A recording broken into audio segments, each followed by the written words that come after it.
अस्सलामुअलैकुम। ये मियाँ साहब के बेटे की मुबारक जी। मियाँ साहब बहुत बहुत मुबारक है जनाब। महीने तक असी 25 ਦਸੰਬਰ ਨੂੰ ਵਿਆਹ ਕਰ ਰਹੇ ਹਾਂ ਅੱਜ ਸਾਹਿਬ ਦਾ ਮੀਰਪੁਰ। आज शब्द आया ने जे सोचियो लाख रुपया सलामी मेरी तरफ 2 ਲੱਖ ਭੇਜ ਦੇਣਾ आज शाह दा ब्याह कर रहे ने कहने मैं 1 लाख रुपया सलामी देवांगा 2 ਲੱਖ ਮੇਰੇ ਵੱਲੋਂ ਰੋਟੀ ਦਾ ਖਰਚਾ ਮੇਰਾ ਸਾਰਾ सारा रोटी दा खर्चा रोटी दा खर्चा ਹੋਇਆ ਕੀ ਹੈ ਜੀ ਅੱਜ ਸਾਹਿਬ ਦਾ ਵਿਆਹ ਬਿਊਟੀ ਪਾਰਲਰ ਮੇਰੇ ਵੱਲੋਂ ब्यूटी पार्लर 2 लाख खलो इधर ਉਹਦੇ ਸ਼ੇਖਾਂ ਵਾਲੀ ਕੀਤੀ 10,000 ਰੁਪਏ ਦਾ ਕੰਮ ਦੱਸੇ ਜਾਂਦੇ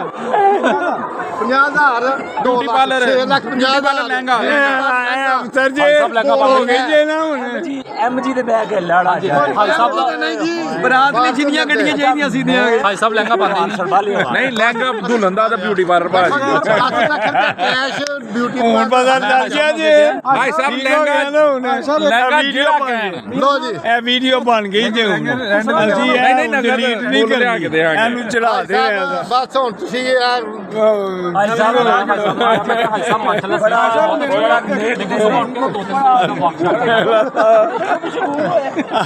आज पता चल गया आपको बस। अच्छा जी ਹੁਣ ਆਖਰੀ ਚੀਜ਼ ਦੇ ਮੇਰੀ ਗੱਲ ਲਹਿੰਗਾ ਤੇ ਬਿਊਟੀ ਪਾਰਲਰ ਤੇ ਇੱਕ ਵਿਆਹ ਕਰਾਣਾ ਪੱਤਾ ਹੁਣ ਬੰਦ ਕਰ ਦੇਣ ਆ ਨਹੀਂ ਅਸੀਂ ਮੁੰਡੇ ਰਹਿ ਦਈਏ ਠੀਕ ਹੈ ਜੀ।